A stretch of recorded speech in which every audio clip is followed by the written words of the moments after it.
High বন্ধুরা, কেমন আছো তোমরা? তো আবার একটা ভিডিও নিয়ে তোমাদের কাছে চলে এলাম। তো দেখো, আমরা এখন বাড়ি যাচ্ছি, কলকাতা যাচ্ছি। তোমরা তো সবাই জানো যে এখন কদিন পর কলকাতা ইলেকশন আছে, তো তার জন্য বাড়ি যেতে হচ্ছে।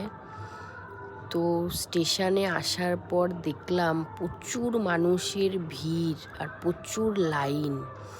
সবাই বাড়ি যাচ্ছে, যাদের কাছে টিকিট আছে তারাও খুবই কষ্ট করে যাচ্ছে, আর যাদের ওয়েটিং টিকিট বা টিকিট কাটতেই পারেনি তাদেরও একবার অবস্থাটা দেখো।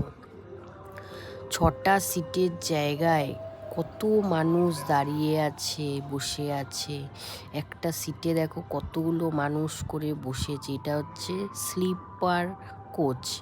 তো স্লিপার কোচের অবস্থাটা তোমরা দেখো, মনে হচ্ছে না জেনারেল ডাব্বা। এমন অবস্থা, এসি কোচেও এইরকমই অবস্থা এবারে। তো কি করা যাবে, সবাইকেই অ্যাডজাস্ট করেই যেতে হবে, এখন কিছু করার নেই, সামনে ভোট। এতটাই ভিড় যে প্যান্টিকার থেকে এক বোতল জল অবধি আসেনি, আর খাবারও আসেনি। আমরা যে কিভাবে এইবারটা যাচ্ছি তো আমরাই বুঝতে পারছি। খুবই কষ্ট হচ্ছে, প্রচুর মানুষের খিদেও পেয়েছে, কেউ খেতে পাচ্ছে না। যারা যেইটুকুনি খাবার জল এনেছিল সবই মোটামুটি শেষ হয়ে গেছে। কোনো খাবারও আসছে না, কোনো জলও আসছে না, কিছুই আসছে না। তো চলো, যেতে তো হবেই। তোমাদের সাথে বেশি কথাও বলতে পারলাম না, আর ভিডিওও সেইভাবে করতে পারলাম না।